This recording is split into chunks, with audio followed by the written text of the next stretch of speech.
तो hello students, क्या हाल चाल है आप सबके। आई होप सब ठीक होंगे।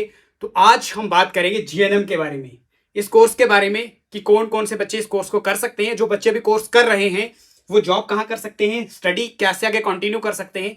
ये बच्चे जो अभी कोर्स कर रहे हैं और जो बच्चे फ्रेशर हैं, जो बच्चे अभी करने का सोच रहे हैं, उनके लिए इंपॉर्टेंट वीडियो रहने वाली है। पूरा डिटेल में बताने वाला, पूरा डिटेल में, पूरा एंड तक, तब तक जब तक आपकी पोस्ट बेसिक बीएससी नहीं हो जाती।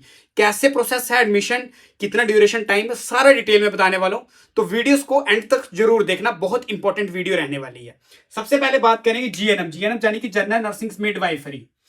इस कोर्स को करने के लिए आपकी एलिजिबिलिटी, क्योंकि ऐसे डायरेक्ट आपकी एडमिशन नहीं होगी जब तक आपकी 12th क्लियर नहीं होगी या फिर 10th बेस पे ये कोर्स नहीं है। सबसे पहले ये समझो, ये डिप्लोमा कोर्स है।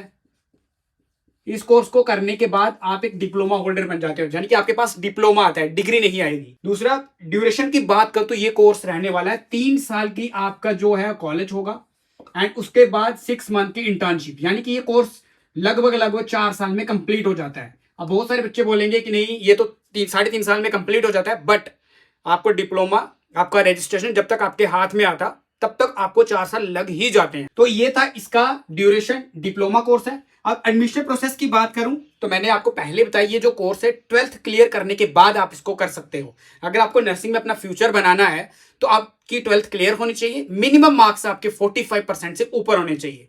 अगर आप किसी कैटेगरी से हो तो आपके वो भी आगे काम आने वाली है। अब एडमिशन की बात करूं तो private college, government college, but इसके पीछे का प्रोसेस क्या है। कुछ स्टेट में एंट्रेंस टेस्ट देना पड़ता है और कुछ स्टेट में डायरेक्ट एडमिशन मिल जाता है। यहां पे एंट्रेंस टेस्ट देना पड़ेगा। तो अगर आपके वहां 12th में 45% मार्क्स हैं एंड उसके बाद आपके स्टेट में आपका एग्जाम होगा, जैसे जम्मू में अगर है तो जेके बोपी का, तो वैसे ही हर एक स्टेट का अलग अलग से एग्जाम होगा। आपके स्टेट का जो एग्जाम होने के बाद जो भी वहां पे आपके मार्क्स आते हैं उसके बेस पे आपका मेरिट बनेगा। मेरिट के अकॉर्डिंग ही आपको प्राइवेट कॉलेज या गवर्नमेंट कॉलेज मिलेगा। अब कुछ स्टेट में डायरेक्ट एडमिशन मिल जाता है, आपके 12th के मार्क्स, 10th के मार्क्स और आपकी कैटेगरी, और उसके बाद आपको एडमिशन मिल जाता है। अब वही बात करूं, एडमिशन तो आपका हो गया। बात करूं फीस स्ट्रक्चर्स की, अगर आपको गवर्नमेंट कॉलेज मिल जाता है तो आपकी फी जो है मिनिमम टू मिनिमम आपकी फी जो है 20 या 30,000 के आसपास, यानी कि 20-30 हजार में आपका कोर्स कंप्लीट हो जाएगा सिर्फ गवर्नमेंट कॉलेज से, वो भी आपका 3 साल में। वही अगर आपको मिलता है प्राइवेट कॉलेज तो फीस स्ट्रक्चर जो है वो हर एक स्टेट का अलग अलग से है। कहीं ये कोर्स किसी स्टेट में 1.5 लाख के आसपास होता है, किसी कॉलेज में ये 2 लाख में होगा कंप्लीट, और किसी स्टेट में यही कोर्स 4 लाख तक भी जाता है। तो ये कोर्स का यही फीस स्ट्रक्चर है। प्राइवेट कॉलेज, गवर्नमेंट कॉलेज आपको मिल गया, एडमिशन प्रोसेस यही रहेगा। और आपको मैंने पहले बताया कि आपकी 12th क्लियर होनी चाहिए, सब्जेक्ट कोई भी हो। बहुत सारे बच्चों को ये रहता है कि मेरे 8 सब्जेक्ट थे तो मैं नर्सिंग में जीएनएम नहीं कर सकता। हाँ, बीएससी नर्सिंग नहीं कर सकते बट जीएनएम कर सकते हो आप। आर्ट्स हो, नॉन मेडिकल, मेडिकल, आपके ये सारे सब्जेक्ट एलिजिबल हैं, बट आपकी 12th क्लियर होनी चाहिए। उसके बाद बात करेंगे जॉब्स। तो सबसे मेन हमारा यही है कि हमारा फ्यूचर कहां बनता है, कि जॉब कहां लगेगी हमारी। और हर एक बच्चे का सपना होता है गवर्नमेंट जॉब लेने का, बट जब तक आपकी गवर्नमेंट जॉब नहीं लगती तब तक आपको प्राइवेट में जॉब करनी पड़ेगी। प्राइवेट में कहां कहां जॉब करनी पड़ेगी, आप जिस भी स्टेट से हो उस स्टेट में आप क्लिनिक में जॉब कर सकते हो, प्राइवेट हॉस्पिटल में जॉब कर सकते हो। बट दिल्ली में ऐसे हॉस्पिटल्स हैं या फिर सेमी गवर्नमेंट प्राइवेट हॉस्पिटल्स होते हैं, वहां पे अच्छी खासी सैलरी देखने को मिलेगी। अगर बात करूं उनकी सैलरी, उनके प्रोसेस की, तो मुझे नेक्स्ट एक वीडियो और बनानी पड़ेगी, बट आप वहां जॉब कर सकते हो। उसके बाद आप होम केयर में जॉब कर सकते हो। ठीक है, ये 3 से 4 जगह जॉब कर सकते हो प्राइवेट में। वही बात करूं गवर्नमेंट में, तो अपने स्टेट में जितनी भी आपकी जॉब्स हैं, चाहे वो CHC centre, PHC centre, NHM department, या फिर आप जीएमसी में जॉब करना चाहते हो, या अपने स्टेट के अकॉर्डिंग जो भी आपका एग्जाम होता है उसमें भी जॉब कर सकते हो। आपके पास डिग्री, डिप्लोमा होना चाहिए, जीएनएम कंप्लीट होनी चाहिए, एलिजिबल हो जाते हो। अब बहुत सारे बच्चे क्या करते हैं, जैसे उनका कोर्स कंप्लीट होता है ना, वो प्राइवेट में जॉब करना चाहते हैं, चाहिए उनको गवर्नमेंट जॉब और सेंट्रल लेवल की जॉब चाहिए। अब आपको कंटिन्यू करनी पड़ेगी अपनी पढ़ाई, या तो उसके बाद जो आपको एक्सपीरियंस लेना पड़ेगा या पोस्ट बेसिक बीएससी करनी पड़ेगी, क्योंकि सेंट्रल लेवल में कुछ ऐसे एग्जाम्स होते हैं, जैसे एम्स में, एम्स की बात करूं, यही बच्चे का सपना होता है, सबसे बड़ी जॉब जो है यही है हमारे इंडिया में। तो इस जॉब को लेने के लिए आपके पास 2 साल का एक्सपीरियंस होना चाहिए जीएनएम करने के बाद। तो वही है कि कुछ बच्चे जो है प्राइवेट में जॉब नहीं करते एंड उनको गवर्नमेंट में जॉब लेनी है, बट एम्स में लेनी है, उसके लिए आपके पास एक्सपीरियंस, उसके लिए आपको पढ़ाई को कंटिन्यू करना पड़ेगा। बहुत सारे बच्चे यहाँ पोस्ट बेसिक बीएससी कर लेते हैं, बहुत सारे बच्चे एक्सपीरियंस की तरफ चल जाते हैं। अब एक्सपीरियंस कितना मांगा जाता है, आपके पास एक्सपीरियंस जो 2 साल का तो होना ही चाहिए, 2 साल से नीचे एक्सपीरियंस नहीं होना चाहिए। अगर आपके पास 1 साल का एक्सपीरियंस है तो अभी ईएसआईसी की एक जॉब है सेंट्रल लेवल की, उसमें अभी 1 साल का एक्सपीरियंस मांग रहे हैं। बट आपके पास अगर एम्स में अगर आपको जाना है तो 2 साल का एक्सपीरियंस होना चाहिए। पोस्ट बेसिक बीएससी कर लेते कुछ बच्चे जो एक्सपीरियंस की तरफ नहीं जाते। अब एक्सपीरियंस भी कहाँ से करना है?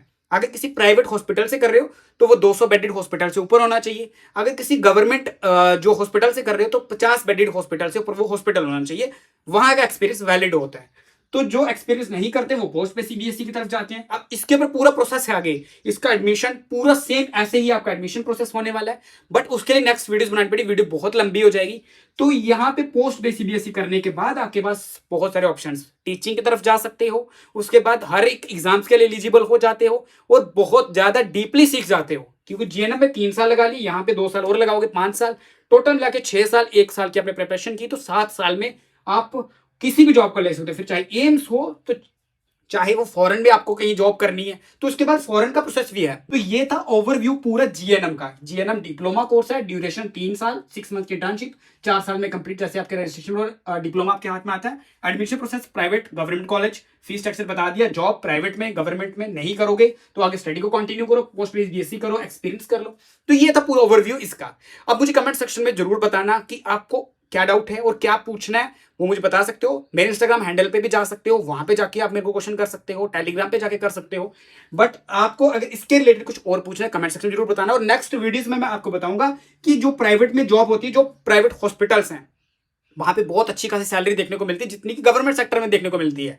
बट उसका प्रोसेस क्या रहने वाला है तो वो मैं नेक्स्ट वीडियो में बताने वाला हूँ। और उसके बाद ये वीडियो जाएगी पोस्ट बेसिक बीएससी के ऊपर कि जीएनएम कर लेते हो तो पोस्ट बेसिक बीएससी करनी है तो क्या प्रोसेस रहना है, क्या प्रोसेस रहेगा, कैसे आपको एंट्रेंस देना है, कैसे आपका क्लियर होगा और पोस्ट पीसीबीसी होने के बाद क्या क्या आपके पास ऑप्शंस खुल जाते हैं। तो ये पूरा वीडियोस हो गया जीएनएम के बारे में। जो बच्चे फ्रेशर हैं, जो बच्चे अभी करना क्या सोच रहे हैं, जो बच्चे अभी कोर्स कर रहे हैं और जो बच्चे अभी कोर्स कर चुके हैं और उनको समझ में नहीं आ रहा कि मुझे प्राइवेट हॉस्पिटल में काम करना चाहिए, गवर्नमेंट में जाना चाहिए, तो नेक्स्ट वीडियो में बताने वाला हूं। वीडियोस को आप शेयर आपका काम है करना और कमेंट सेक्शन में आप कुछ भी पूछ सकते हो जो भी आपको इसके रिलेटेड पूछना है। एंड उसके बाद सब्सक्राइब जरूर कर लेना मेरे चैनल को, क्योंकि आपका सपोर्ट मिलेगा तभी तो मैं आपको भी ऐसी ऐसी चीजें बताऊंगा जो कि आप नर्सिंग करने के बाद सोच भी नहीं सकते। तो मिलते हैं नेक्स्ट वीडियोस में, तब तक के लिए थैंक यू सो मच। और कमेंट जरूर करना, जो भी आपका क्वेश्चन है, जो भी कुछ है कमेंट सेक्शन में पूछ सकते हो। एंड उसके बाद मैंने आपको पहले डिस्क्रिप्शन चेक कर लेना, वहां पे जाके आप भी पूछ सकते हो। Thank you.